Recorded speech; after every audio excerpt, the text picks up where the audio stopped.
with TV, Claude doesn't have the experience of a 20-year media buyer. And that's what we've kind of built in as, if you want to put it as AI terms, as a skill, right? And so for you to build a media plan across linear and streaming and base it off of outcomes, that's where we're applying AI. This is the Snarketing Podcast. For marketers, by marketers. Talking to marketers with just a touch of snark. Now, here are your hosts, Valerie Vespa and Matt Wurst. Welcome to another fun, rip-roaring episode that we're about to have of the Snarketing Podcast. I am super optimistic. I'm in a great mood. It's early June. And Valerie, Can you guess why I'm in such a great mood? I would think it would have to be based upon you kind of puffing out your chest right now, showing me your Knicks jersey that you're wearing. Yes, we are in the midst of the NBA Finals. The New York Knicks are back. It has put a bounce in my step, unlike... in the entire bounce. city. So there you go. There was a pun. It was fully unintended. I am excited. I've been wearing this T-shirt now for 4 straight weeks without cleaning it. I am one of those superstitious people. That's why we're recording remotely, because I probably stink. But I am married to a very tortured Knicks fan. Starks is probably his favorite player on ever to be known. So that kind of gives you an idea of who the type of person he is. And I just there's such excitement paired with such like worry. Yeah, I didn't want to bring that up because I feel like that's always there. It's nagging. We're New York sports fans. We expect bad things to happen, but I won't let that creep in. No, we still got some time. I literally, the waterworks were shed on game 1 when Kat was talking about his mother being in the stadium and that he felt like a little kid going to AAU games. I mean, I just can't. It's like an emotion. It's like a soap opera. We love this team, but it's bringing the energy back to New York where we both live. I was walking down the street the other day and literally left and right side of the street, people were just shouting, "Let's go Knicks" at each other. So while I do think we have a large percentage of listeners from the New York area, I know we speak to fans all over the world. So this may not be relevant to them, but this could have been our Cannes Lions preview episode, but it's not. We probably will squeeze one more in. So we'll just make this the NBA Finals, which I am watching on CTV episode, because I haven't turned on my real TV in a long time, but my CTV is probably well, you know what? That's actually a good transition. That's what we want to talk about. So let's just cut to the chase. We'll introduce our guest who's waiting in the wings, Amit from Tatari, and we're going to find out why and how this all happened. How has CTV taken over our lives? Right now on the Snarketing Podcast, Matt and Valerie are joined by Amit Sharan, the SVP of Marketing at Tatari, the company rewriting the rules on how brands plan, buy, and measure TV advertising across linear, streaming, and everything in between. Before Tatari, Amit built the marketing function at LiveRail, helped scale it through its acquisition by Facebook, and spent 4 years at Meta, running product marketing for media ad products. Nearly 8 years into the Tatari ride, he's got a lot to say about where TV is headed. Matt, Valerie, take it away. Amit, welcome to the Snarketing Podcast. It's great to have you. We're excited to talk with you, learn from you, and dig into a topic that honestly we haven't spent as much time on. So we're looking to you for education, expertise, and a little bit of enlightenment. So you ready? Yeah. Thanks for having me, and I hope I can live up to that. Entertainment, which is the 4th E in that little alliterative experience, will be optional. So if you want to bring entertainment, please feel free. Otherwise, we'll have to do our best to pick up the slack. So tell us, where are you sitting right now? I am sitting in Tatari's office in San Francisco. Nice clear day. Carl hasn't rolled in yet. And for those of you who don't know Tatari, we're a TV advertising platform. We help brands and agencies buy and measure across both linear and CTV. Nice. So this is a big few weeks right now as we get ramped up for TV, right? NBA Finals. I'm wearing my Knicks stuff. I will be watching probably every minute of the World Cup. I don't think I'll be alone. People sometimes say that traditional TV and that viewing experience is shifting, it's in peril, but it feels like sports and live events are still keeping the lights on for everybody. It's certainly, it's on in my background. So I want to first get to know you, besides where you are. Like, what do you watch and how? It's a great question. I actually use this as an icebreaker a lot at like our, we do some dinners and stuff because everyone's got something they're watching right now, and it always kind of lets you in a little bit on people. The last series that I just finished was Rooster. I'm pretty sure that was on HBO Max. It's Steve Carell. Yes. Is in there. Yes. And then I was watching Friends and Neighbors on Apple TV. Me too. You know what? I got halfway through the first season and I couldn't finish it. And that's very rare for me, especially considering how much I like John Hamm. So is it something I need to finish?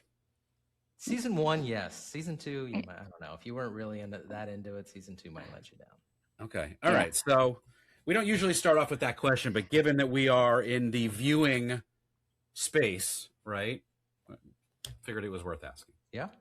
What are you watching? Valerie, why don't you start? What are you watching?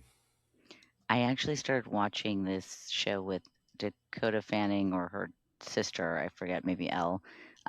It's called Carrie's in Money Trouble or in Need of Money, and it's hilarious. Do you know what I'm talking about? I'm totally butchering the name of it. I feel like I flipped by this. I don't know. What Michelle Pfeiffer plays her mother, and oh my God, that comedian, he's the best. Nick, anyway, it's actually Nick Kroll, really Nick strange. Offerman, Nick Offerman. Okay, wow, good. You're so good. I love Megan Nick Mullally's Offerman. husband. Yeah. Okay. Yeah. So he's fabulous in it, and it's just about this woman who gets knocked up by a professor in college and leaves college, and then becomes basically the equivalent of like an OnlyFans person, and to make money. And I like it. I'm enjoying it.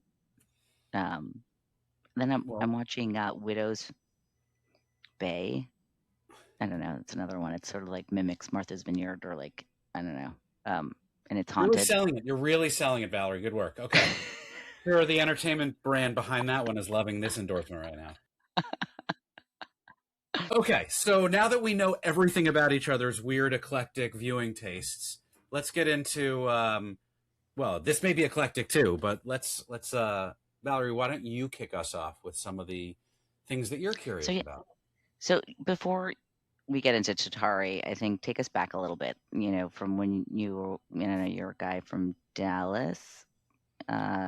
Dallas is as your middle name, and you ended up in marketing. So what is sort of your OG story? Now I feel like I have to explain the middle name. I feel like this is a very Texan thing to do, is name your kid after like cities, Austin and McKinney and Addison. And I was the firstborn in my family here in the U.S., and I was born in Dallas, and I don't know, they just went with the Texan spirit and I love middle name Dallas. So I am a Cowboys fan, and I cannot change that even if I wanted to, right? Matt, you look like you got some comment. I have sports related things I will jump into later. We won't do that now. It's just I do love Texas. Dallas is great. Sports teams maybe not so much, but yeah. Okay. Originally from Dallas, I actually grew up in Florida, and then I ended up going to school there and got my first marketing job. I was in online education early, and that actually led me over to San Francisco, and I was with a startup that was doing online education. And ironically, my whole career has really been marketing to marketers, and that was kind of the real first start of that, where it was online education for marketers and really learning about everything about digital marketing. This is really like as social started to explode.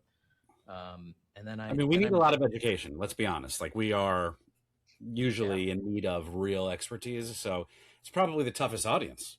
Well, I mean, it was also the stuff that just wasn't in textbooks at the time, right? Like maybe it is now. They teach with textbooks. I don't even know. I don't. Everything It's moves all so math. fast. I Yeah. just I think it was kind of the first professional education, kind of, if you will, continuing education for marketers. So that was the Online Marketing Institute, which might still be around. And then and then I pivoted over into ad tech, and I joined a company, first marketing hire. It was called LiveRail. It was a video SSP, and you guys probably came across it in your career at some point. I remember when it was acquired by Facebook, right? Yeah. Right. That happened in 2014. We could fill a whole episode on that story alone of selling a company to Facebook. Happy to share a couple juicy details if that's. Well, yes, I want to get into that actually, because that's something, as someone who's worked with Facebook and around Facebook really since the start, we can get into that. Maybe we work backwards then. I don't know. We're jumping all over the place, but you've been at Tatari for, I mean, it looks like almost 8 years, which got in ad tech years. That's like a lifetime achievement award. What about this time, this space? Like, what made you stay? Yeah, I mean, maybe not the way you thought I'd answer this question, but I kind of feel like when people leave jobs, they're typically for like 3 reasons. The number one is like, I hate my boss, right? I hate my manager. And then the second is probably something related to the product and the potential of the product. And then closely related to that is the business doing well? And I feel like those 3 areas are typically why you're like, I got to move somewhere else. Everything's gone really well here at Tatari, and so all 3 of those boxes are checked off for me. Do you feel like things that you learn from like teaching and like selling courses that you still use today when it comes to just like how we sell TV ads and how advertising works in general?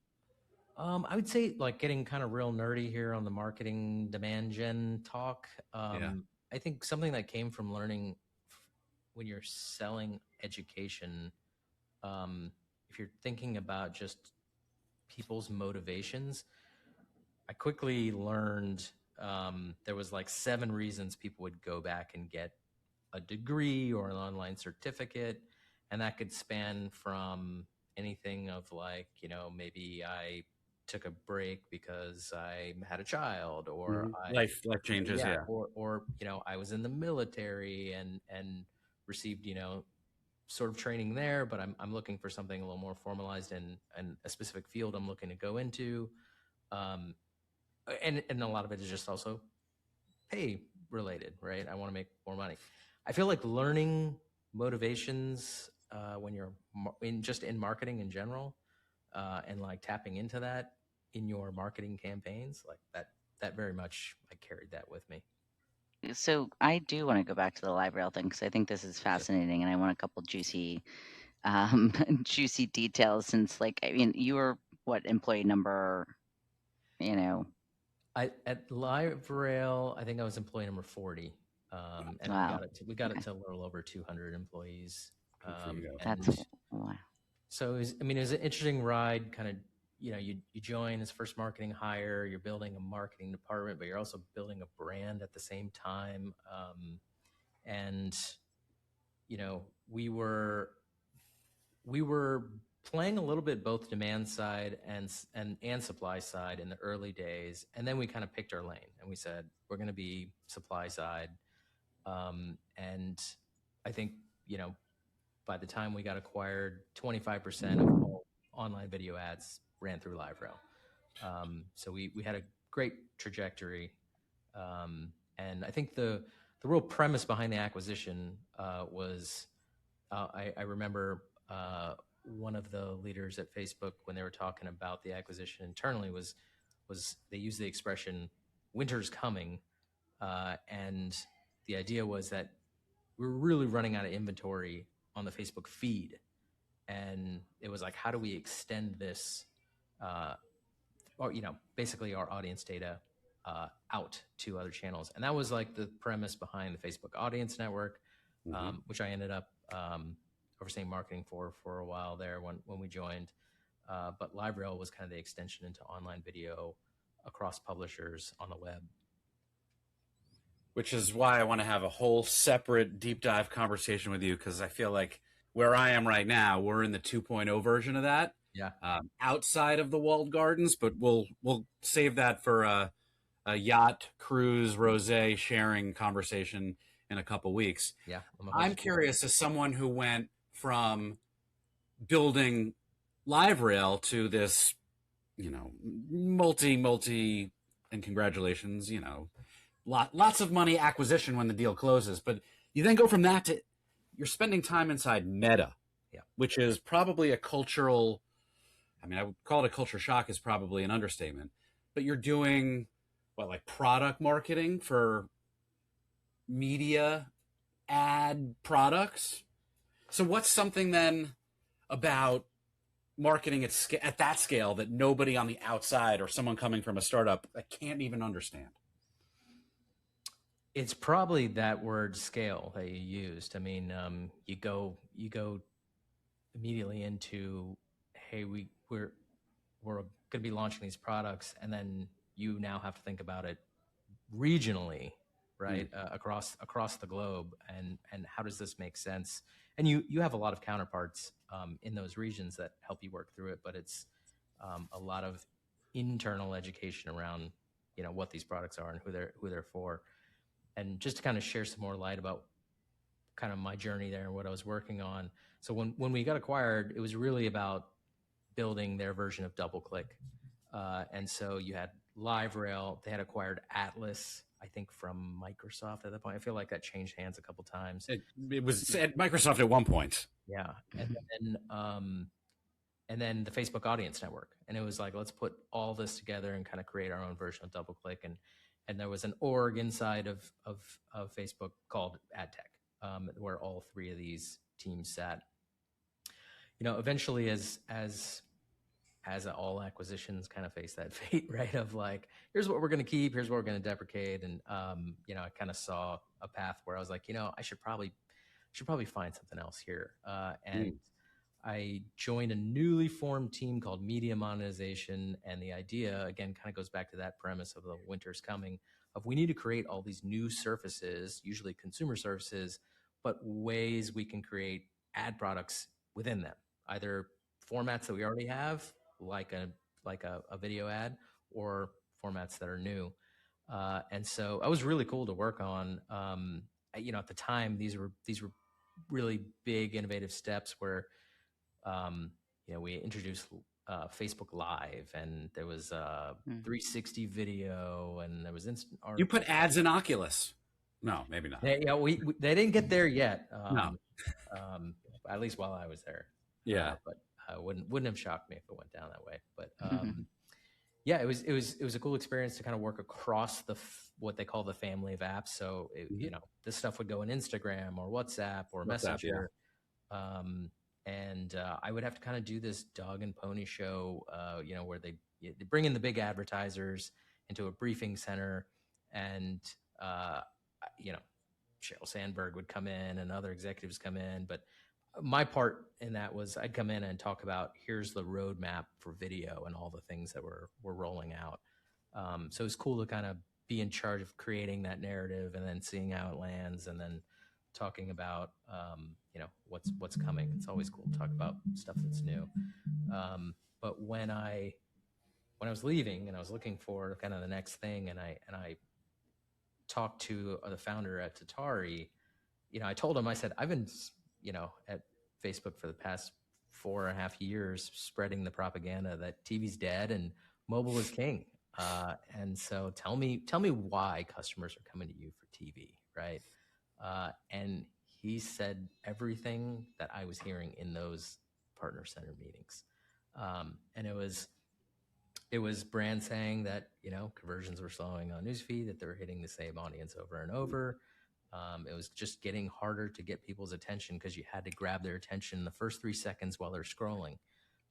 And so just as I talked to him about TV and about the roadmap of what we were building, I was like, I think you got something here. And, from a career standpoint, I was like, I kind of want to get back to building something again. And if there's a way to build another company and maybe have another exit, like, this is the town to do it in. Absolutely. And so that's a perfect segue to my question.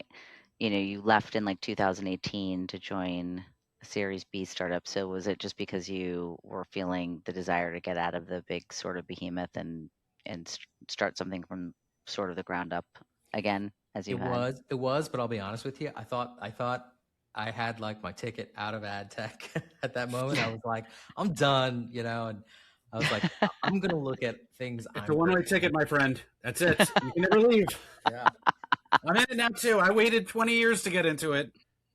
it's true. So I thought I might be done. I started looking at companies, just areas that I was personally passionate about. I'm a gadget guy. I have my whole home automated, and Mm-hmm. looking at just different stuff. And yeah, once I talked to Tatari, and I just knew, I was like, oh man, you've got the right ICP, you've got the right market, you got the right product. It's like this is something I should do. And I'm guessing now, almost 8 years in, you have your elevator pitch down. So when someone at a dinner party asks you, like, what do you do or what does Tatari do? What's the answer? Either before the wine kicks in, or what's the answer after 3 glasses of wine kick in? Yeah, I think we help companies get on TV, and we help them measure it in a way just like they would with paid search or social. That's like the dinner party version without the jargon. I think people Yeah. kind of understand advertising, and like, oh, okay, so you're involved with TV. It obviously goes deeper from there, and I think anyone in the marketing industry probably leads to like, okay, well, how are you different from a Trade Desk or Mountain or some of those folks? And then when I peel back that layer, I start talking about, well, and I think you alluded to this earlier, Matt, was like, well, there's linear, traditional cable that most people know, and then there's streaming or CTV. And yeah, viewership is definitely changing, where there's a lot more people that are watching streaming, but a lot of people are surprised to learn that 50% of the country still has a cable subscription. They still watch linear TV. And so it's not all of us that just have, completely cut the cord and only watching streaming apps. A lot of people are doing both as well. And then Yeah. there's just this weird, blurry line that's happening between linear and streaming. What is linear and what is streaming? And so, if you ask somebody, if you're, you know, if I'm watching my Cowboys on Sunday on YouTube TV, is that linear or is that streaming? And most people would respond and say, well, that's streaming. You're watching YouTube TV. Um, that's really a linear feed that's pumped into the MVPD, and it's streamed over IP. But the reason I bring that up is because if you're wanting to advertise in a lot of these big live sports moments, Mm-hmm. you can buy it through linear, even though you can watch it on streaming. So that's where this world gets really confusing. And convergent. I know. I think like when I think about just like sports alone and how complicated it is for a marketer to decide like where they need to exist in order to reach those audiences, it's just such like a challenge more than ever before. So I would imagine that your services support that too, right? Um, so you oversee demand gen, comms, corporate marketing. Which one of those keeps you up at night right now? I mean, right now, I guess we've talked about Can a little bit, and that's coming up in a few weeks. I tend to think of Can as is a little bit blend of all three, maybe a little bit more on the corporate marketing side. I think it's an opportunity for um, people in the industry to know more about the company. There's certainly, some really senior marketing folks that are there as well. But I think it's also the ones that have the biggest stages, and I mean that literally, right? Are your Mhm. typical ad tech platforms and big publishers, and so it's a way for Tatari to kind of get our name out there as well. And No, agencies, right? That you I mean, we talk about being a fragmented viewer. Our audience is increasingly fragmented, right? I am a B2B marketer as well. And sometimes just knowing where to place your bets is, half the battle. And you use whatever data you can in the same way B2C marketing works, and you come up with your creative and you execute it. Is there, I mean, we can share war stories, I'm sure, too, but is there like a bet that you made at Tatari that may not have worked out in a way, whether small or big? And like, how did you adapt, or what did it teach you? I'm gonna sound like a big dum dum when I say this, but Probably not, but thank you for being vulnerable with us. I mean, in this moment, it's really coming to light. But early on, I did not invest in SEO, and I just thought, we were one of three main. If you're going to do TV, you're going to consider one of these three companies, and a lot of that happened through your peer network of you asking people, and a part of that thought was also just, you're going to spend hundreds of thousands, if not millions of dollars on TV. You're probably not making that decision based on a Google search result. The world has changed, and people are using LLMs, and they're asking questions, and they're kind of coming to conclusions in a different way. And having 8 years worth of SEO done might have changed that picture. So we're probably scrambling a little bit to catch up, but that's or it's new surfaces, new opportunity, like blank slate in some ways. But I get having that back catalog of deep linking.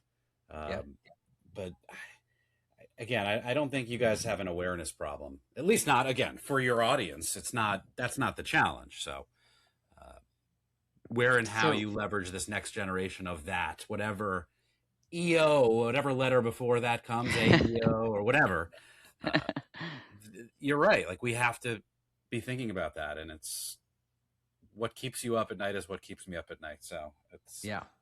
So I don't know if it was a bet. Text me at 2 a.m. next time, although it's probably 5 a.m. my time, 2 a.m. your time. So we'll have to reconcile that too. I'll do that. I don't know that it was a bet, or just ignoring it, thinking, that we don't need that. And what is a B2B version of ROAS? I don't know. ROAS. It's ROAS. Yeah. It's ROAS. Yeah. Speaking of ROAS, everyone's talking about TV as a performance channel now. So are advertisers really leaning into that aspect of it, or do some of them just really appreciate the fuzzies of the old school way of measuring TV at scale? It's a blend of both. I think people are still, at least the hype or the news cycle is definitely all around performance. And I feel like we were early in the market to say, hey, we can actually track it to an outcome. And that's just simply putting a pixel on your site or in your app, and then we're able to see who saw your ad and then who took an action against it. And so, many companies have popped up that are doing similar type approaches. And so I think it's opened up the channel to a bunch of advertisers who are performance focused. That being said, there always comes a point where you cannot just keep marketing to people who are in market for your product today. There's a reason that if I said you could save 15% on your car insurance in 15 minutes, you know what brand I'm talking about, and you probably don't search for car insurance, at least every 3, 4, 5 years. But right? Most people get a new car and aren't even considering it. So you're right. Like, marketing hits a ceiling at some point. Yeah, that's a good point.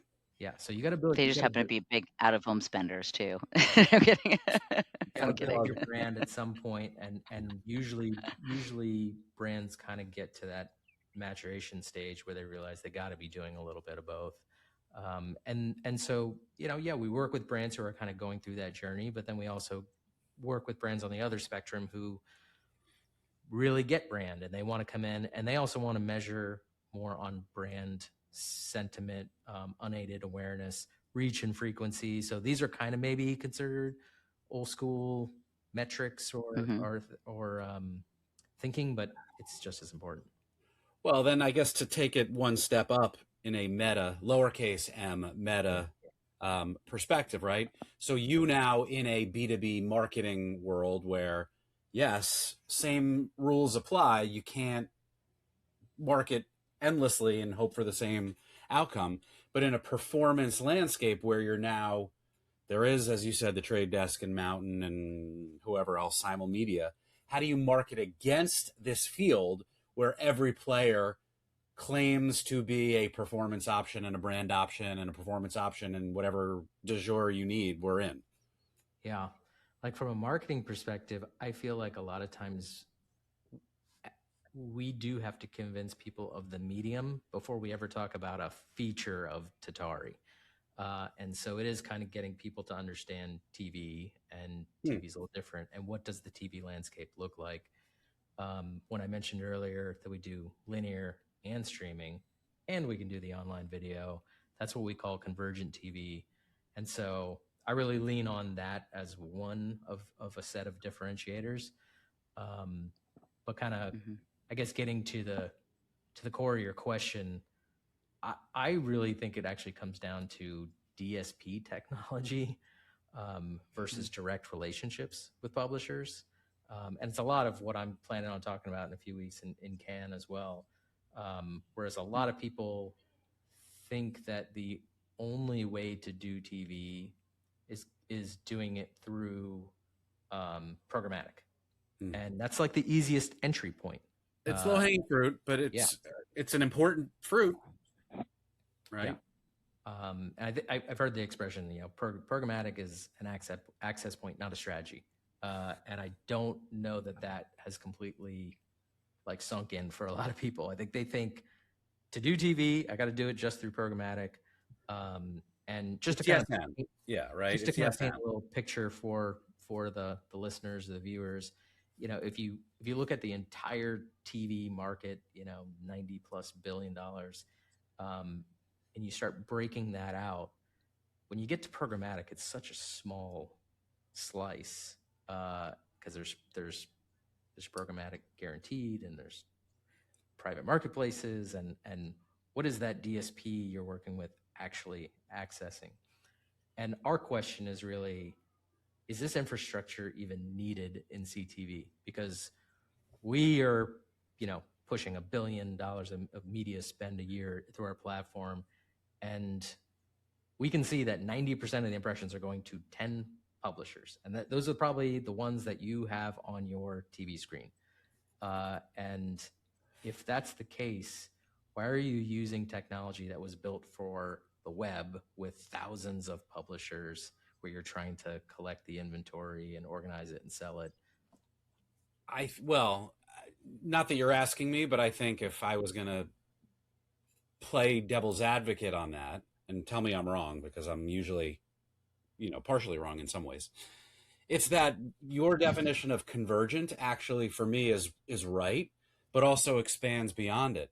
Because if a Roku and a Vizio are now bringing CTV and OTT and commerce media and retail media and all these things together, then there is a very fuzzy line between how all that pipage is really being activated, and more importantly, measured. Because I still think some of those are hedged or walled gardens in their own way.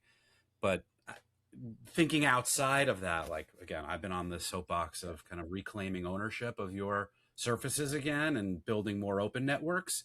I think that's where the opportunity really lies, but I'll get off my soapbox. Programmatic has its place. This is definitely not a don't do programmatic. It's just programmatic is only getting you so much. It's got a ceiling.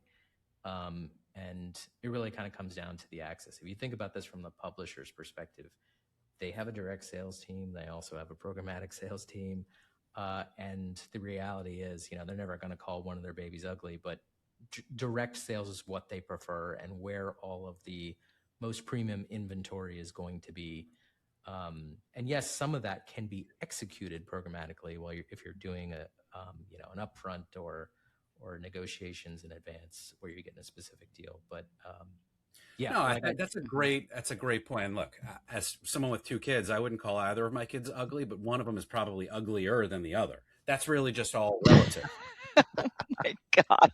I'm not naming names. I'm just saying, like, that is a harsh reality. So it is what it is. That was the analogy you used. That is awful. Anyway, speaking of Cannes and the fact that you'd forget it's a creative festival because there's so many retail media networks there. That space always makes me laugh. What about, AI and TV advertising? what's the lowdown? What are you guys thinking about, talking about? What's actually useful right now versus like press release theater? Yeah, we weren't going to get through this podcast without talking about Nope. AI, right? Nope. Um, Over under with 30 minutes. What are we at? I think like 32 feet. Oh, yeah. So 33. yeah, There we go. That's impressive. So I think the easiest place to start is creative. I think what we're seeing, we've had brands like Kalshi or Felicious, even Greenlight, the kids debit card. it's debit card. Yeah. They've tried 100% AI generated creative as their TV commercials. There's nothing that's saying this is wildly outperforming a regular creative or wildly underperforming. It's just, an alternative. And so I think where most of the reaction has gone to that is, well, what is the consumer sentiment around that? And I think that's pretty mixed. Of do people want to see these type of ads? Can they tell? I guess, are we at a point where they can't tell or they can still tell? I think people can tell. At least the references, at least the three brands that I'm talking about, I think they're pretty obvious. Is it overt? Right. Okay. Right. But I would say when you talk about, okay, has this completely changed how you approach creative? That I think is the hype. I think the reality is most marketers are saying, hey, this has made us more efficient, or if imagining this through a real live action shoot would have been millions of dollars. Like, so there's some savings, there's some efficiency, but it's also not, I just typed a prompt and it just magically created my entire 15-second creative or my 30-second creative. It is still very much, I am using part VO3 and part, Mid-Journey, and, I'm combining those tools, and I'm still handing it to an editor to like put together.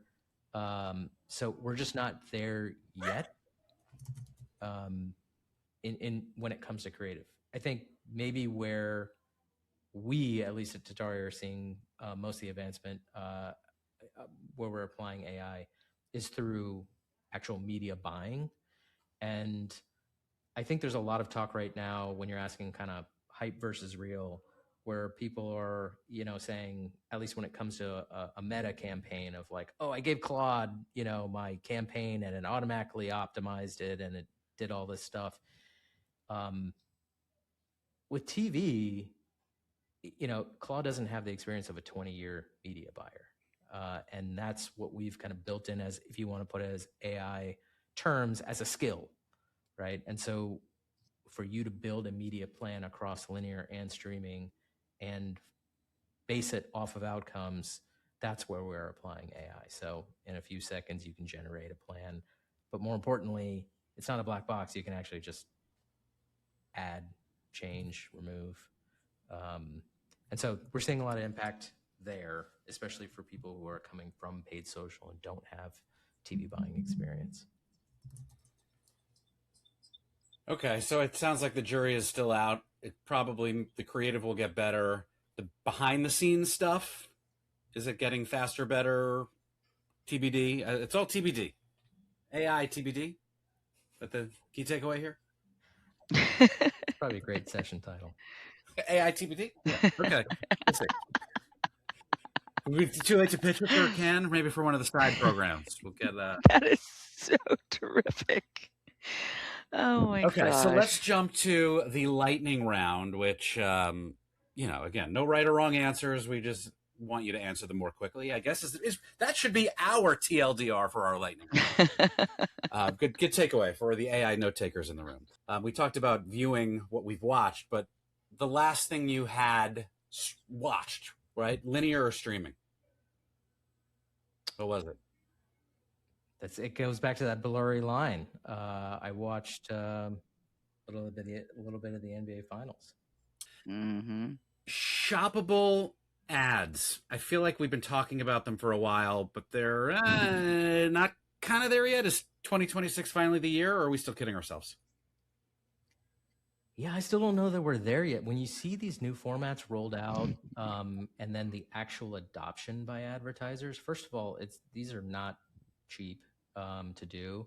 Maybe we'll see some of this change with Amazon, but I feel like a lot of their products are really great for endemic brands. But yeah, if you got an Amazon shop and then it's easy to just click a button and something happens. But some of the pause ads seem to be more, people are adopting a little bit more, but I don't see huge, like, people knocking down our doors to try all this stuff. One click button buying, that's not happening yet. Okay.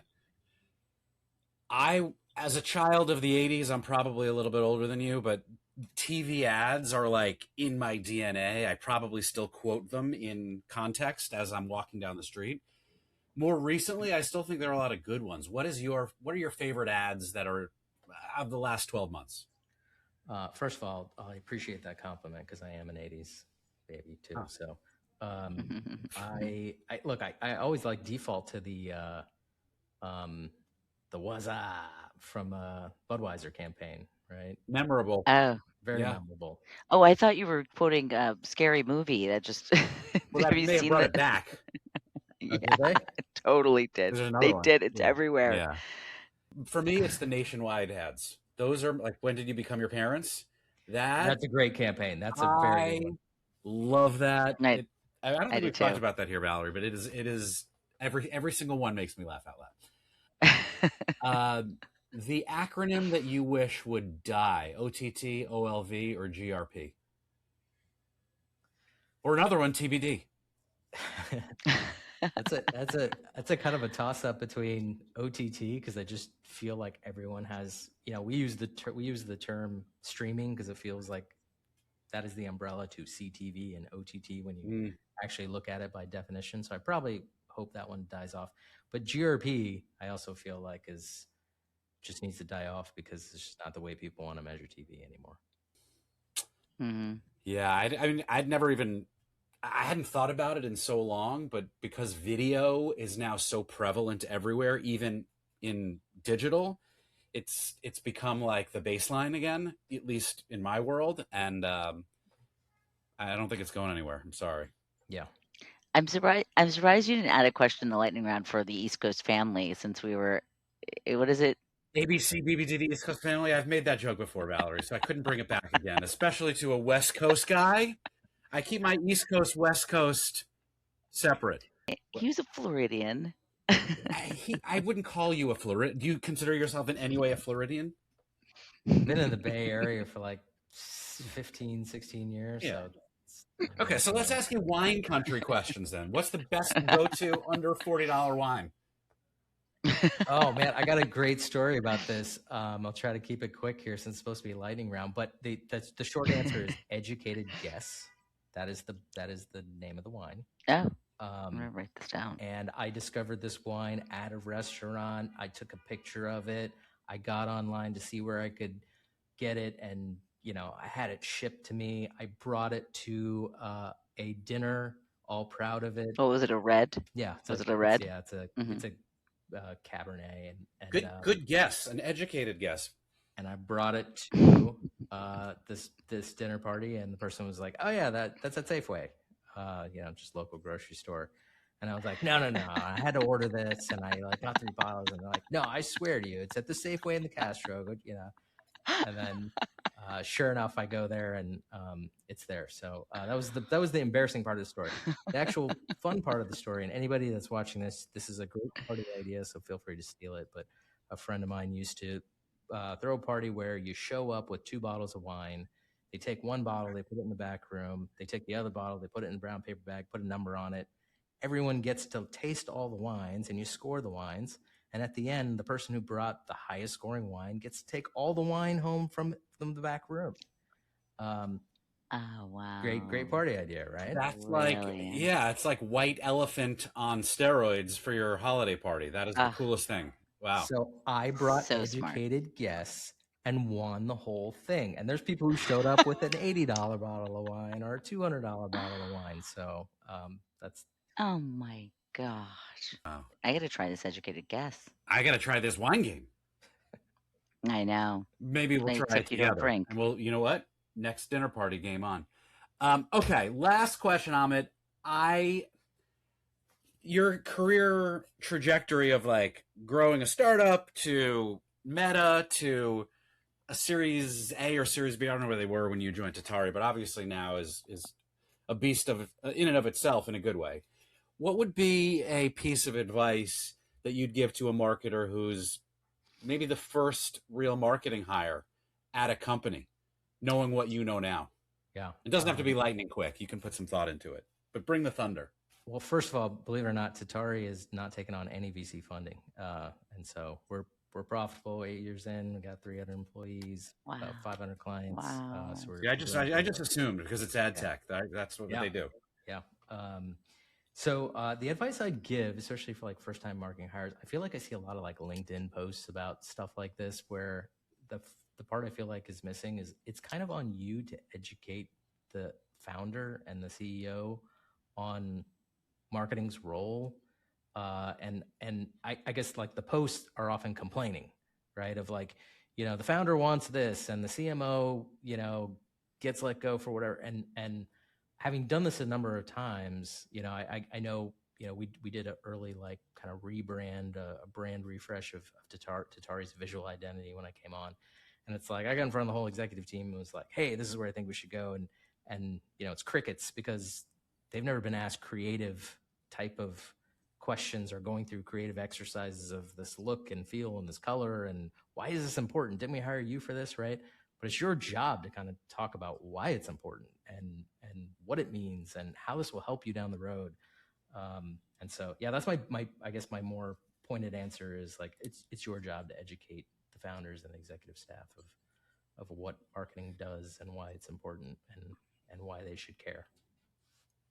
I know. If I get asked, like, what's the ROI on this event that you attended, like, I don't know. Sometimes it's just like corporate market. Like, sometimes it's just for the brand marketing, Yeah. I mean, there should be direct and attributable revenue for everything, but sometimes it's a longer tail. And that is, I think I felt that one, Amit, right here as a B2B marketer of a startup. So thank you. But to your point, Valerie, let's all hang out in Cannes at each other's events so that we can then at least pad numbers to prove to our CFOs that we drove impressions, if not conversion. Can we do that? Let's do it. All right. Amit, thank you so much for doing this. I'm really, it was great to connect with you. I look forward to seeing you again in a few weeks. And let's just figure out how to, make video the star. Yeah, thank you. That was a radio joke, but that was 80s music. I figured we were all, we were all. I got it. All right. I'll end by just disappearing into the hedges like Homer Simpson. That's a wrap on this week's Snarketing. Big thanks to Amit Sharan for joining us. And we'll catch you next time.